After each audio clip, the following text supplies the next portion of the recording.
Excuse-moi, Lucie. Pourtant, j'ai essayé de faire ça tout en douceur, mais c'est correct. Bonsoir tout le monde, bienvenue à cette séance publique du mois de mai.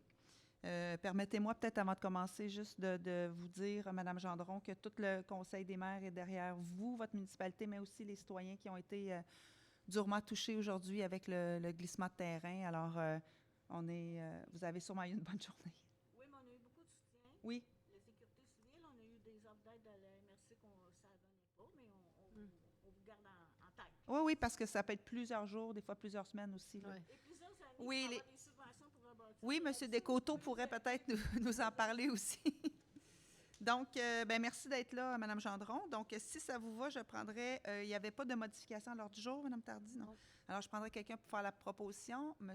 Théroux, M. Marcotte, merci. 1.3 maintenant, adoption des délibérations du Conseil des maires du 16 avril dernier. Vous l'avez reçu. Je ne sais pas s'il y en a qui ont des questions ou des coquilles. Sinon, je prendrai quelqu'un pour faire la proposition. M. Lemire, M. Laroche. 1.4, adoption des délibérations du CA du 7 mai dernier. Même chose. M. Lefebvre, vous en faites la proposition. Est-ce que j'ai quelqu'un pour l'appuyer? M. Noël. Document reproduit. Mme Tardy. Bien, j'ai correspondance 1.6. Oui, excuse-moi. Alors, au niveau de la correspondance, on vous a déposé 3 lettres du ministère des Affaires municipales et Habitation pour le financement. Vous savez qu'on était que nous étions en fin de pacte fiscal. Donc, il y a une lettre qui concerne évidemment le financement du FRR au régional. Après ça, il y a une autre lettre qui concerne le FRR du financement de notre MRC, et ainsi qu'un nouveau fonds FRR volet 3. Nous allons avoir des formations et des rencontres d'informations sur les paramètres, parce que les paramètres ont été redéfinis. Alors, aussitôt que je vais avoir toute l'information, évidemment, je vais vous en faire part dans tous les détails. Donc, c'était pour les deux, c'est ça, dans le fond, les deux lettres. Dépôts, ouais. Parfait. Donc, on en avait 3, excusez-moi. 1.8.1 maintenant, loisirs, sport, centre du... Juste avant, procès-verbal de correction, excuse-moi, 1.7. Ah oui. Je ne l'ai pas, excusez. On ne l'a pas. Ah, il n'est pas dans l'ordre du jour? Il n'est pas dans le Je passe à 1.6 à 1.8, moi. Il est à l'ordre du jour, en tout cas. OK. Bon, bien, écoutez, je vais le prendre. Dans le projet de PV, apparemment, le 1.7 n'apparaît pas, mais dans l'ordre du jour, vous l'avez 1.7. 1.7, procès-verbal, correction. Alors, simplement que nous avons déposé une résolution pour appuyer le projet de l'ERAC. Et dans la résolution, on a indiqué que le financement viendrait du volet 1 au lieu du volet 2. Alors, c'est une petite coquille, mais qui a quand même son importance. Donc, évidemment, on se devait de vous déposer un PV de correction. Peut-être juste à des fins de compréhension, l'ERAC? Oui, l'ERAC, effectivement, excusez-moi. C'est l'organisme qui travaille auprès de nos entreprises en croissance et accélération. Esquad, propulsion, voilà.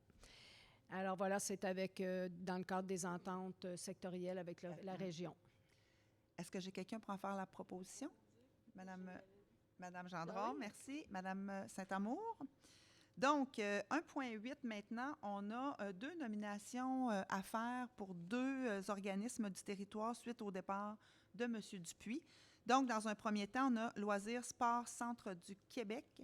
Est-ce que j'avais quelqu'un qui avait manifesté de l'intérêt? M. Théroux? M. Biron, vous proposez M. Théroux. Est-ce que M. Marcotte, excusez-moi. Merci. Vous l'appuyez. Il n'y avait pas d'autres gens qui souhaitaient y être, non? Donc, félicitations, M. Théroux. Et on a aussi pour VIA 90.5, on avait aussi un élu à envoyer siéger sur le conseil d'administration. Monsieur Laroche, vous êtes... On ne voit pas ton nom. Dure soirée, excusez-moi. Monsieur Laroche, c'était parce que vous êtes intéressé ou vous vouliez proposer quelqu'un? Voulez-vous... Merci. Est-ce qu'il y a quelqu'un qui en fait la proposition? Monsieur Lefebvre? Monsieur Lefebvre. Je ne prendrai pas de chance de Monsieur Lefebvre, je ne me tromperai pas. Félicitations, messieurs. Alors, on continue avec les services administratifs et les finances. 2.1.1, facturation du 4e écocentre de la Régie intermunicipale de gestion intégrée des déchets. Madame Tardy. Allez, vas-y. Oui. Alors, donc, c'est simplement pour amener un correctif au niveau de la gestion administrative. de la facturation pour le 4e écocentre. Donc, vous avez vu là, dans le projet de résolution que conformément à votre volonté dans le PGMR d'avoir 4 écocentres, mais conformément évidemment au mandat de la régie de faire cette facturation-là, on va maintenant s'assurer qu'elle passe, parce que pendant 2 ans, elle a passé par la MRC, donc on vient régulariser là, une procédure administrative. Exact. Est-ce qu'il y en a qui ont des questions par rapport à ce sujet-là? Non? Sinon, je prendrai quelqu'un pour faire la proposition. Madame Saint-Amour, Monsieur Lemire, merci.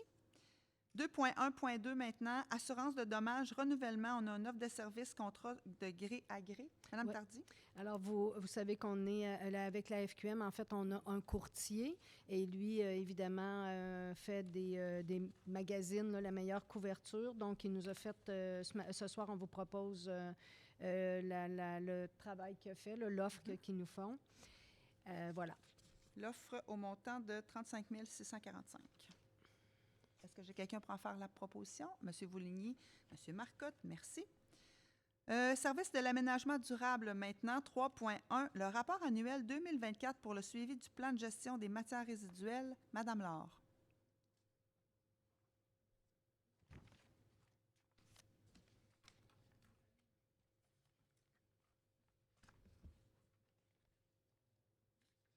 Non. Eh, boboy, on n'est pas sûr.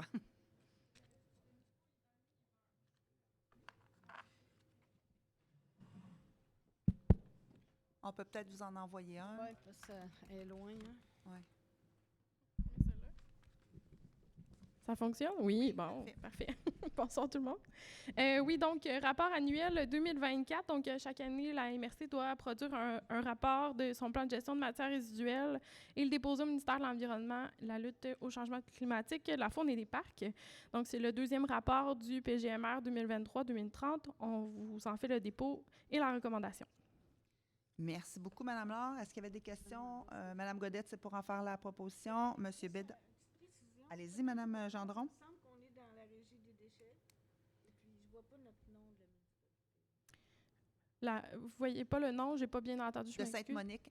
Dans le rapport annuel, ton tableau à la fin, Sainte-Monique n'apparaît pas. Ah, il n'apparaît pas. Il est peut-être coupé, là, mais vous êtes dans la liste normalement, là.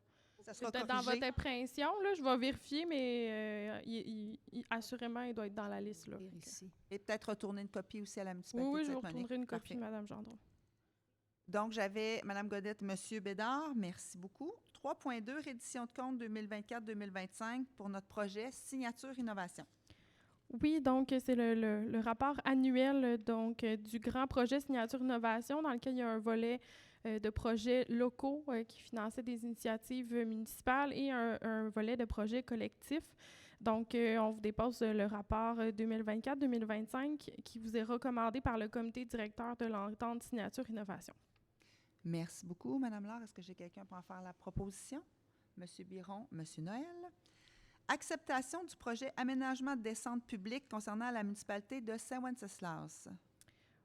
Oui, donc c'est un des projets municipaux, en fait, là, dans l'entente Signature Innovation. Donc, la municipalité qui souhaite réaménager la descente publique qui est présente à Saint-Wenceslas pour la rendre plus accessible et donner accès à la rivière Bécancour là, pour les citoyens. Donc, c'est un projet qui répond aux critères là, de l'entente Signature Innovation et qui vous est recommandé par le comité directeur de l'entente Signature Innovation. Merci beaucoup. Est-ce que j'ai quelqu'un pour en faire la proposition? Mme Gendron, M. Bédard. 3.4, sélection des projets collectifs 2025 dans le cadre du projet Signature Innovation. Donc, il y a une modification.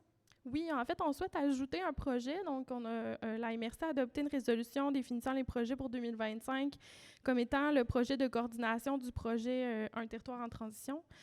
Donc, ce qui est souhaité et recommandé par le comité directeur de l'entente, c'est d'ajouter un projet qui s'appelle plantation d'arbres dans nos municipalités, qui permettrait de la distribution d'arbres matures, donc de 15 à 20 arbres matures par municipalité pour plantation dans les terrains municipaux.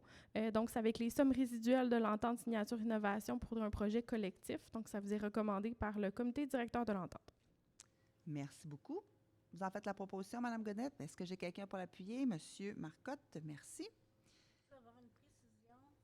En termes d'arbres nature, c'est quelle grosseur? On parle de... Non. Allez-y, mais... Ah, ils sont même. Oui, sur le- mais je veux dire, plus gros que ça, à un moment donné. Oh oui, non. Parce qu'on avait déjà eu comme le doigt. Non, non, non, c'est quand même... Ça va être des vrais.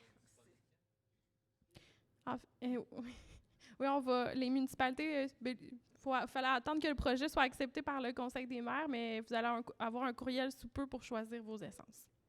Parfait.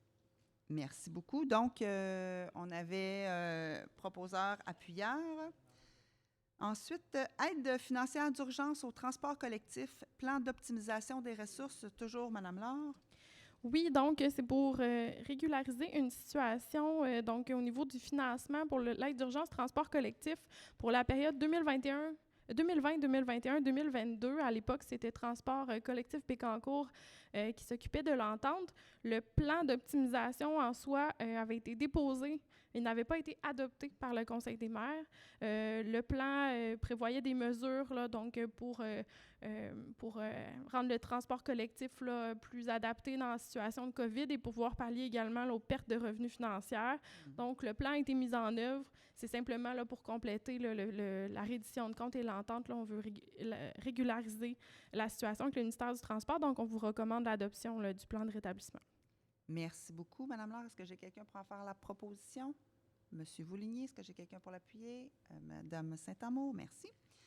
3.6, demande de la municipalité de Saint-Léonard-d'Aston, révision du schéma d'aménagement et développement. Madame Laure. Oui, donc la municipalité de Saint-Léonard-d'Aston a déposé une résolution au niveau de la MRC, était jointe là, dans les documents là, au niveau du Conseil des maires, souhaitant que la MRC prenne en considération les demandes en espace industriel d'une superficie là, de 36 275 mètres carrés. Dans l'accord de la révision de son schéma d'aménagement, la municipalité aurait besoin de ces espaces-là supplémentaires là, pour le développement de son secteur industriel. Et cette superficie-là se trouve en territoire agricole, donc à l'extérieur du périmètre urbain. Donc, ce qui vous est déposé aujourd'hui, c'est que considérant la résolution qui a été déposée et que la MRC est en processus de révision de son schéma, de confirmer à la municipalité de Saint-Léonard-d'Aston que leur demande en espace industriel d'une superficie de 36 275 mètres carrés sera prise en considération lors de la révision du schéma d'aménagement et de développement de la MRC. Merci beaucoup. Est-ce que j'ai quelqu'un qui souhaite en faire la proposition? Monsieur Lefebvre, est-ce que j'ai quelqu'un pour l'appuyer? Monsieur Lemire, merci.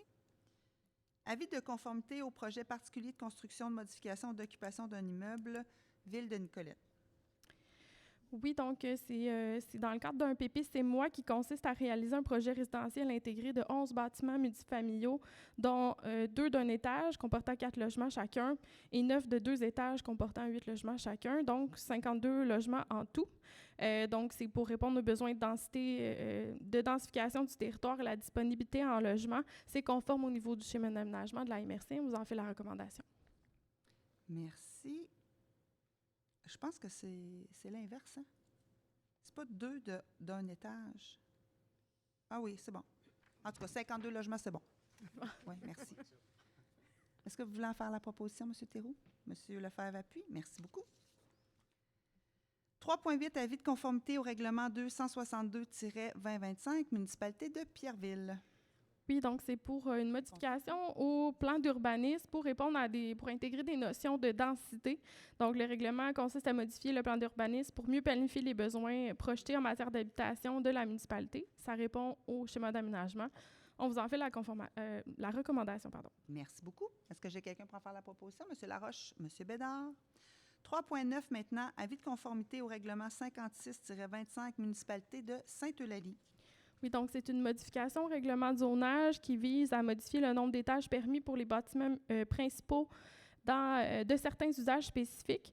Donc, ça répond au principe du schéma d'aménagement pour l'affectation commerciale. Donc, vous en faites la recommandation. Est-ce que j'ai quelqu'un pour en faire la proposition? Madame Bechtol, Monsieur Noël, merci. Avis de conformité au règlement 527-25, municipalité de Sainte-Eulalie.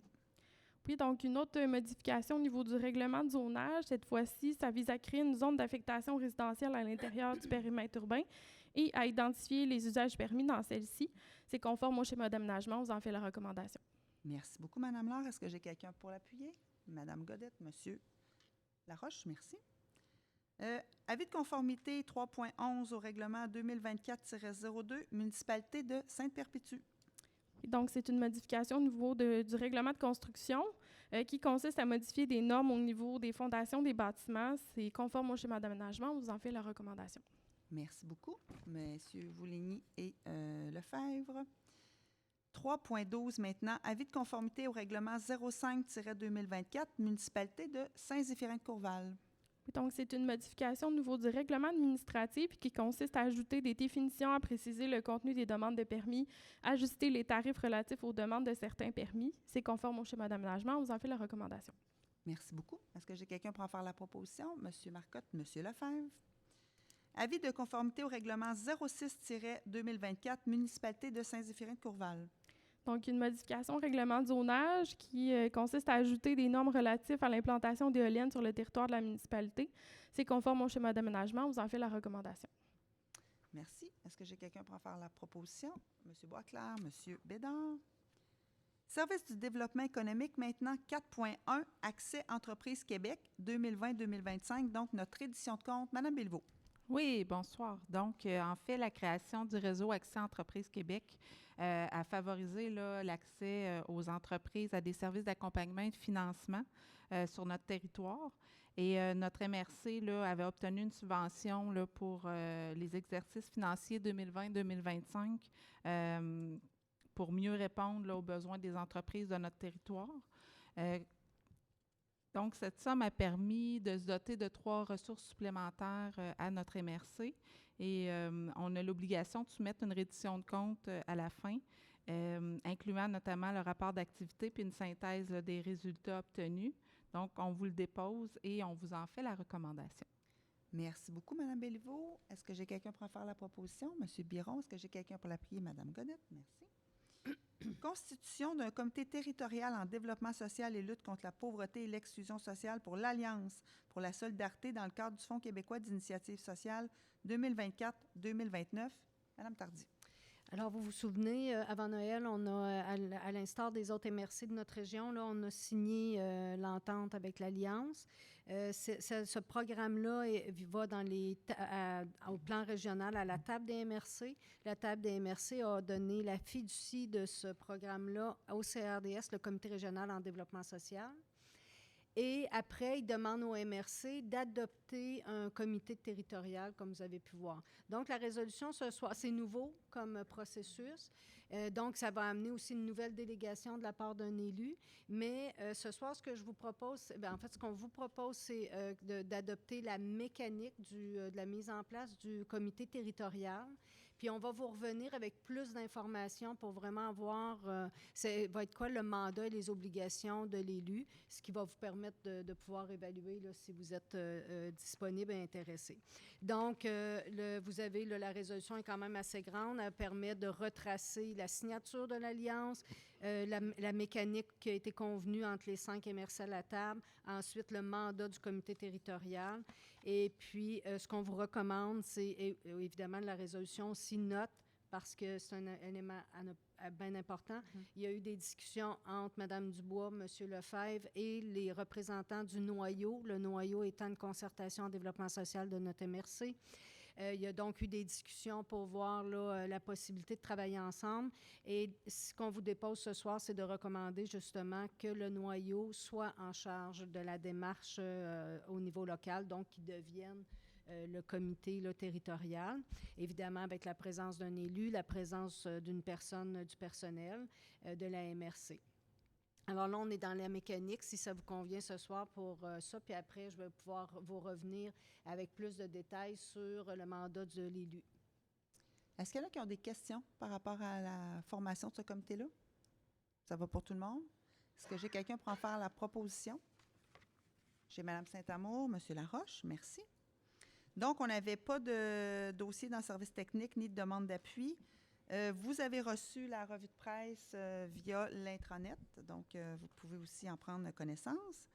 On avait rapport des différents présidents, en commençant par le Comité d'aménagement durable et d'environnement, M. Biron. Oui, on avait 3 sujets au dernier cadre. Donc, on avait dont 2 sujets qu'on a passés en résolution. Le premier, c'était l'entente signature innovation, le projet de la municipalité de Saint-Wenceslas qui a été analysé et qui a été adopté en résolution aujourd'hui.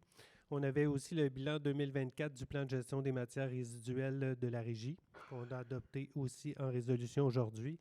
Et finalement, le dernier sujet, ça portait sur le plan régional des milieux humides, hydriques et naturels, qui est en vigueur depuis novembre 2023. Donc, la MRC, on a récemment obtenu des sommes pour réaliser des actions de mise en œuvre. Donc, le comité réfléchissait à des actions de communication et de sensibilisation des propriétaires, ainsi qu'à des démarches d'acquisition de connaissances, des actions finançables par ces sommes. Donc, le volet réglementaire sera également travaillé au cours des prochains mois, afin de revoir le règlement de déboisement et encadrer les interventions dans les milieux humides. C'était tout. Merci beaucoup, M. Biron. Deuxième comité qu'on a eu, je crois que c'est la première fois qu'on a un rapport comité de pilotage pour l'immigration, M. Noël. Oui, bien sûr. Première rencontre le 20 mars dernier. Donc, à cette première rencontre, nous avons défini et convenu des règles de fonctionnement du comité de pilotage. Nous avons mis en contexte la démarche d'élaboration du nouveau plan d'action pour l'accueil, l'intégration et l'établissement durable des personnes issues de l'immigration de la MRC Nicolet-Yamaska. Nous avons validé le plan de travail pour l'élaboration du plan d'action. Mis en contexte la situation actuelle de l'immigration sur le territoire de la MRC à l'aide d'un rapport de diagnostic. Il a été discuté ici des consultations citoyennes. On m'a marqué à venir, mais les consultations citoyennes ont eu lieu, donc qui s'adresseront aux personnes qui ont été issues de l'immigration, aux citoyens, aux employeurs et entreprises, ainsi qu'aux organisations de soutien et d'accompagnement, dont les ministères, les municipalités, les élus, organismes communautaires. Les consultations ont été discutées et améliorées avant de les envoyer. Et ce matin, justement, on en a pris connaissance, c'est tout chaud. Fait que ça sera, vous reviendrez nous voir pour savoir ce qui s'est passé à la prochaine rencontre que je ferai de la rencontre qui a eu lieu ce matin. Merci. Merci beaucoup, M. Noël. Est-ce qu'il n'y avait pas d'autres comités internes? Mme Tardy, non? Comité externe, j'ai M. Lefebvre avec l'hôpital régional de Drummondville. On a la table des MRC. Est-ce qu'il y en a qui ont eu des comités externes? Non? Parfait. Donc, hôpital régional de Drummondville, M. Lefebvre. Oui, bonsoir tout le monde. En fait, ben oui, moi, je suis représentant, en fait, de la table des MRC sur le comité de la coalition pour un hôpital régional à Drummondville. Vous savez qu'à Drummondville, l'hôpital est en complète décrépitude. Là, le bâtiment, il arrive des catastrophes pratiquement toutes les semaines, de bris de tuyaux et ainsi de suite. Vous avez beaucoup entendu parler de Maisonneuve-Rosemont. L'hôpital de Drummondville vit à pratiquement la même situation, puis il y a une coalition qui travaille fort auprès du gouvernement pour inscrire la construction d'un nouvel hôpital régional à Drummondville. Puis on demande à ce qu'il soit inscrit au plan québécois d'infrastructure. Ça fait 2 années de suite qu'on est refusé à l'inscription au PQI. Puis on sait que construire un hôpital, ça prend 15 ans. Puis actuellement, c'est très difficile d'offrir des soins hospitaliers de qualité dans cet hôpital-là. Le dossier continue malgré qu'on n'ait pas inscrit au PQI. On a eu une rencontre le 28 avril avec le ministre de la Montagne et le député de Drummondville, Sébastien Schneeberger, pour discuter de l'avancement du dossier au gouvernement. C'est sûr que dans on parle beaucoup de coupures budgétaires actuellement, ça devient difficile pour faire avancer le dossier, mais quand même, il y a eu une rencontre aussi le 2 mai, organisée par le CIUS et plusieurs intervenants, notamment des gens qui travaillent à l'hôpital pour penser le futur hôpital à Drummondville. Il y a quand même des travaux, tout ça pour vous dire qu'il y a quand même des travaux qui se font pour avancer ce dossier-là.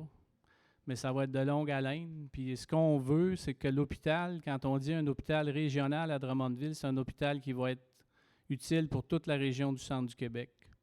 Actuellement, ici, notre hôpital régional est à Trois-Rivières. C'est un hôpital qui a eu beaucoup d'investissements dans le passé, mais qu'à un moment donné, il y a des problématiques de superficie de terrain. Puis on veut vraiment avoir à terme un hôpital à Drummondville qui va offrir tous les services, puis qui va même, on veut que ce soit un hôpital universitaire aussi, qu'il y ait de la formation de médecins là. Parce qu'on a beaucoup de problématiques de rétention des médecins dans notre région. Si les médecins sont formés ici, ben ils ont plus de chances de continuer à travailler ici après. Alors, on travaille sur le dossier. C'est sûr que c'est de longue haleine, puis c'est des gros dollars, on le sait. Mais actuellement, la population seulement de la ville de Drummondville a connu une croissance phénoménale dans les dernières années, mais si on parle depuis la construction de l'hôpital, il y avait peut-être 20 000 personnes à Drummondville à ce moment-là. Ils sont rendus 100 000. Puis le gouvernement a coupé beaucoup de services dans nos hôpitaux, notamment à Nicolette. Fait qu'on la région est comme un peu parent pauvre par rapport à ça, puis on veut que ça change. Fait que c'est là-dessus qu'on travaille. Sportiéville aussi, là, on a un enjeu qui est quand même assez sévère, à savoir que Sportiéville est toujours menacé de fermeture. Puis malgré ce qu'on se bat beaucoup par rapport à Fortierville, on trouve en tout cas qu'on n'a pas une très bonne écoute, malheureusement. Merci. Merci, M. Lefebvre. Donc, on poursuit avec la table des MRC. Oui, rapidement, vous vous rappelez que l'automne dernier, on a adopté les 6 priorités régionales dans le cadre de l'OVT qu'on appelle l'Occupation Vitalité des territoires et la démarche de co-développement, c'est-à-dire comment on développe les ententes sectorielles ou comment on fait des appels de projets pour justement le budget du FR, volet 1 là, de la lettre que je vous parlais en début de rencontre. Donc, on a reçu. La démarche nous a été présentée d'une part à la table des MRC pour tous les élus qui siègent à cette table-là. Et hier après-midi aussi, il y a une présentation qui a été faite à tous les partenaires de la région. On devait être une bonne centaine de personnes là, dans la salle. Voilà. Merci beaucoup. Donc, on serait rendu à la période de questions, d'intervention des membres de l'Assemblée. Alors, si jamais il y a des gens qui veulent aller poser une question, vous connaissez la procédure. Allez au micro, vous vous nommez et vous posez votre question.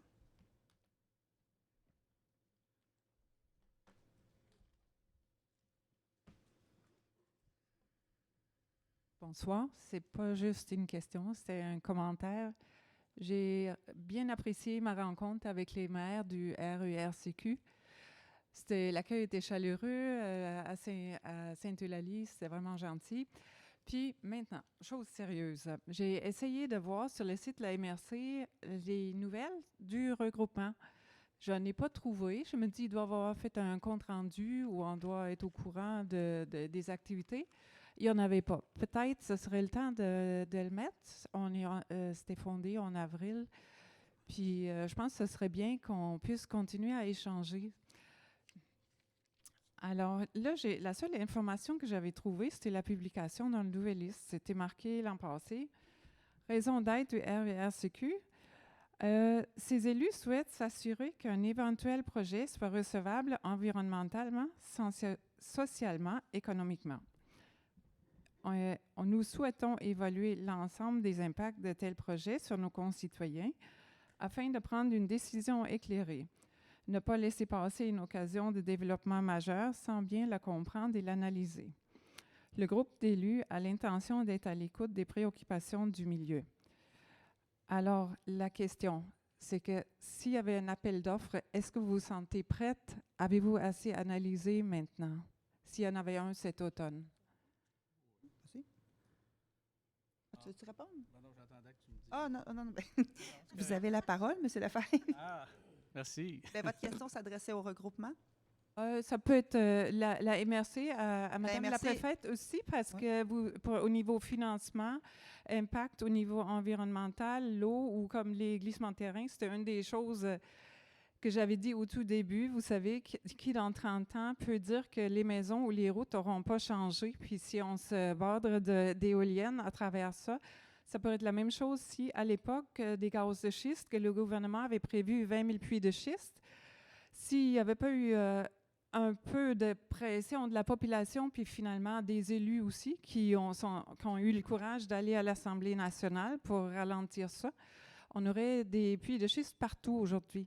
Fait que si on se borde d'éoliennes, puis avec le sous-sol qu'on a, tous les glissements de terrain, Saint-Léonard, Sainte-Monique, la Visitation, Name it, Nicolette, est-ce que, selon vous, vous avez toute l'information pour savoir, on peut aller de l'avant à mettre des éoliennes de 2-3 000 tonnes sur nos terres qui vibrent et qui font éventuellement aussi des problèmes sur la nappe d'eau? Bon, c'est compliqué, là. Je vais laisser M. Je sais. Lefebvre vous répondre par rapport à la documentation du regroupement. Puis Oui. si Oui. ce regroupement-là, c'est parce que le dossier des éoliennes est vraiment maintenant traité par le regroupement, n'est plus traité à la MRC. Fait qu'il Oui, pourra mais répondre. par contre, vous participez au financement. Non, là, pour l'instant, on ne participe à aucun financement à la MRC. Là. Ça, je sais, mais mettons, il y aurait... Il y a a un pas de projet représentant. pour l'instant. Oui, mais il y a un représentant d'une compagnie qui dit qu'il s'attend à un appel d'offres à fin d'année ou à fin de cette année. Parfait. Fait que je voulais juste dire, est-ce que vous vous sentez prête? Moi, ce que je voulais juste vous dire, c'est qu'au début de la séance, on a quand même pris le temps d'exprimer notre solidarité avec Sainte-Monique par rapport à la municipalité et les citoyens qui vivent un drame quand même. Oui. Et moi, je ne ferai pas de politique sur le glissement de terrain et des liens avec les éoliennes. Oui. Là. Non, Je pense que ce n'est pas très élégant, je vais dire ça comme ça. Non, Mais ce que je veux vous dire, c'est que il y a des normes. Et il y a vraiment un cadre normatif provincial. Il y a des cartes aussi, vous le savez, elles sont publiques. En plus, vous pouvez les consulter. Oui. Et il n'y a pas possibilité d'installer des éoliennes dans les zones à glissement de terrain, dans les zones inondables. Donc, ça c'est déjà prévu. Et notre RCI prévoit aussi une distance par rapport à ces... Fait il n'y a pas possibilité d'installer des éoliennes dans les zones inondables ou les zones à glissement de terrain. Oui, merci de la précision. Mais avant que ça glissait à Sainte-Monique, à chaque fois que j'arrive de la Visitation, je passe le pont de Nicolette, puis je vois des champs qui sont cultivés jusqu'au ras du pont. Puis là, je vois comment ça arrache. J'ai j'ai déjà été agricultrice, puis des bandes riveraines, on en avait, puis des arbustes, on a planté et tout, là. Absolument. Fait que je pensais à Nicolette aussi, le rang Saint-Alexis ou à Sainte-Monique. C'est comme... En tout cas, c'est pas fini, je pense, les glissements. Non, effectivement. Nous, je pense que les municipalités connaissent bien leur sol aussi, puis on en a vécu chez nous, on en a vécu, mais pour vous ramener aux éoliennes, parce que c'est ça votre question, il y a aussi des tests de sol qui se font là. Fait que OK. Non, c'est ça. Puis là, on parle pas des distances, là, tout ça, mais je comprends votre préoccupation du sol. Puis je l'avais il y a 2 ans, quand on en parlait. Puis j'avais apprécié, il y a 2 ans, M. Laroche, quand il avait fait sa présentation sur les éoliennes. C'était bien fait, c'était clair. On pouvait poser des questions. Puis j'aimerais ça qu'on aille une autre présentation, puis c'est ça aussi, voir, est-ce que vous vous sentez prête s'il y avait quelque chose cet automne ou vous cherchez encore de l'information, parce que tout le monde est occupé pour plein de choses là, parmi vous, pas juste pour les éoliennes, ça je le sais, là, mais je vous dis, vous en êtes où? Est-ce que vous êtes prête ou pas? Merci pour la question. D'abord, je veux quand même préciser que le RERCQ, c'est complètement indépendant de la MRC, c'est un regroupement de 11 municipalités.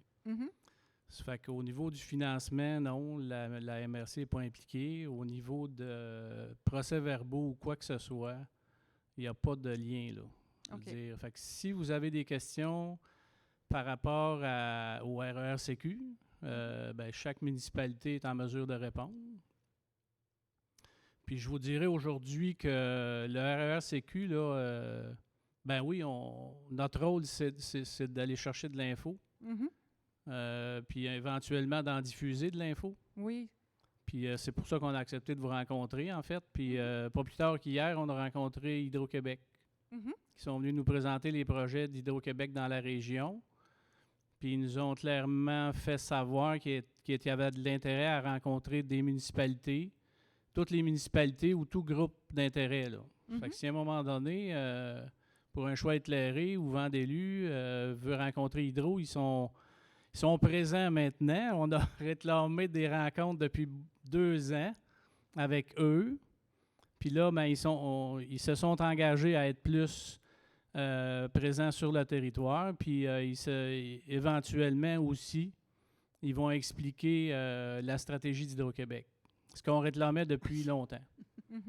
Puis regarde, ça va être très bienvenu, honnêtement, parce que c'est pas à nous, les élus, à défendre ces trucs-là, en fait. Là. Nous autres, je veux Exactement. dire, les éoliennes, les projets sont arrivés Ouais. sans qu'on voit vraiment venir.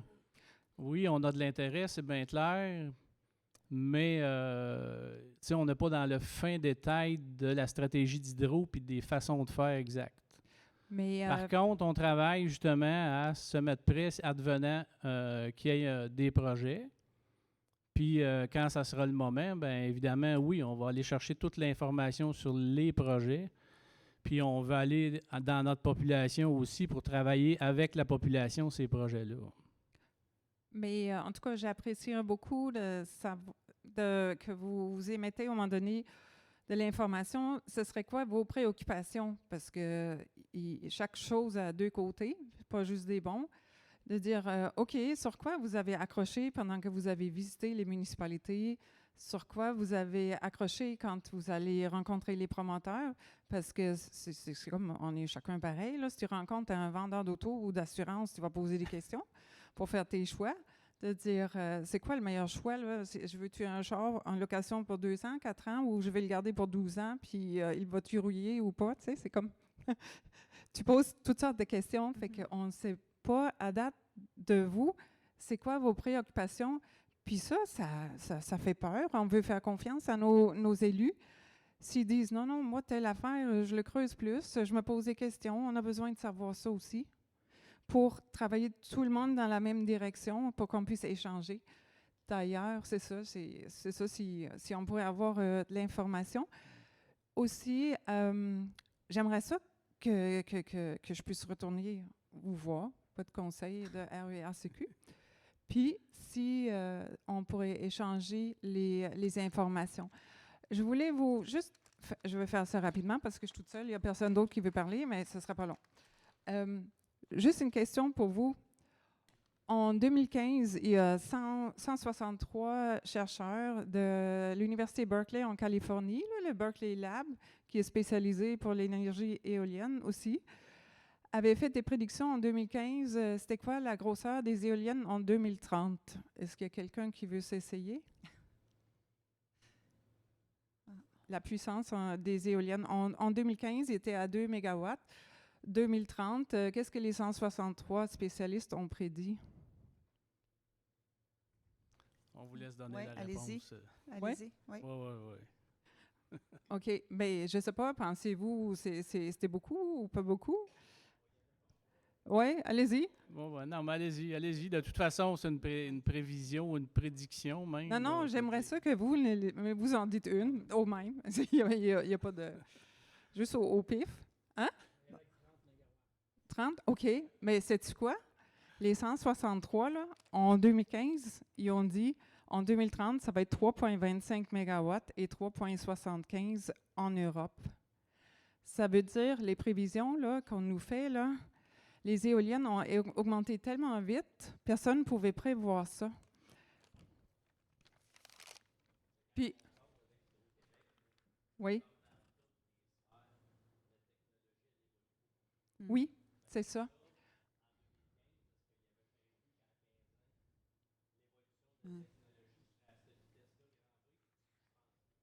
Mais,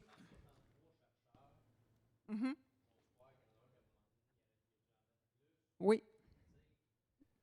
Mais c'est pas moi qui le dis, c'est Berkeley Lab, l'université là-bas.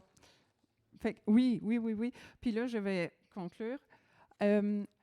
En 2015, ils ont commencé aussi à développer une technologie qui fait moins de bruit.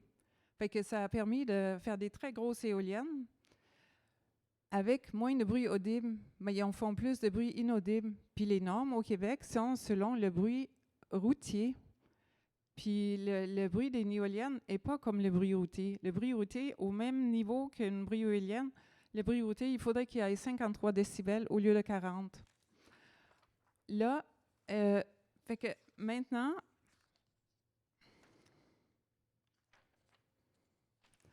ce que l'industrie WSP, je ne sais pas si vous savez, c'est comme Boralex, comme Energex, c'est des compagnies, c'est une très grosse compagnie qui fait des projets énergétiques, d'énergie à travers le monde. Puis, ils ont fait un très gros rapport de 300-400 pages qui parle beaucoup de la modulation d'amplitude, que le bruit qui change une fois par seconde, qui est maintenant le facteur qui se répand le plus sur 3,5 km et plus, dans les basses fréquences et pas dans les infrasons. C'est pour ça que toutes les études d'infrasons, ils ont dit « Oh, c'est dans la tête des gens, c'est pas vrai. » Fait que...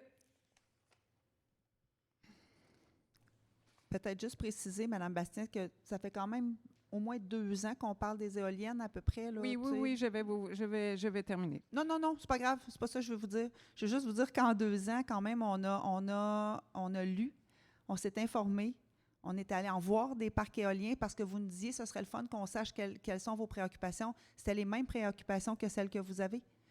Oui. Puis on a vérifié pour le bruit, on a vérifié pour la lumière, on a vérifié pour les distances, on a vérifié pour les nuisances, on a vérifié pour le sol. Maintenant, il y a de l'information par la santé publique. Il y a des webinaires aussi. Mais oui, j'ai participé. Puis j'ai d'ailleurs, sur le site de l'MRC, on dit encore le poids d'une éolienne qui est finalement pas celui que j'ai, l'information que j'ai eue à un BAP. Une éolienne, ça pèse 719 tonnes, plus, je pense avec les fondations, 2200 tonnes. Sur votre site, c'est pas ça. Fait que j'ai regardé ça. Mais WSP, ils disent les lignes directrices existent. Ah, OK, c'est ça le problème. C'est pas le bruit audible. Ça prend des nouvelles normes. Les normes au Québec sont inadéquates. Ça, c'est WSP qui le dit. Si on veut un développement éolien durable. Les lignes directrices existantes de l'OMS ne doivent pas servir de base à l'élaboration d'un cadre de seuil d'effet pour le bruit des éoliennes. La ligne directrice de l'OMS de 2018 a formulé une recommandation conditionnelle concernant la gêne sonore due au bruit des éoliennes, basée sur une comparaison directe des fonctions exposition-réponse issues des études utilisant des méthodes différentes, ce qui peut par conséquent être trompeur. Les analyses des données probantes étayant la ligne directrice de 2018 comprenaient des études allant jusqu'en 2014-2015. La quantité et la qualité des études ont augmenté depuis la fin des revues. Est-ce que ce serait possible peut-être juste de nous l'envoyer? Parce que là, juste de nous lire comme ça, moi, je n'ai pas pris de notes, là, fait que peut-être juste de nous envoyer ça, ça serait plus le plus gros utile. sujet sur le bruit éolien mondialement, de tous les chercheurs de tous les pays, qui a lieu tous les 2 ans. Il y a le top chercheur sur l'éolien au Canada, le monsieur David Michaud. Lui, en 2018, les normes avaient sorti. Lui, en 2019, il a fait une déclaration. On va terminer là-dessus, Mme Bastien? Oui. Non, mais je peux laisser faire. OK. C'est bon. Merci. Est-ce qu'il y avait d'autres questions? Alors, s'il n'y a pas d'autres questions, je prendrai quelqu'un pour faire la levée. Il n'y avait pas d'affaires nouvelles, Mme Tardy. Je prendrai quelqu'un pour faire la levée de l'Assemblée. Monsieur Vouligny, Monsieur Lefebvre, merci beaucoup tout le monde.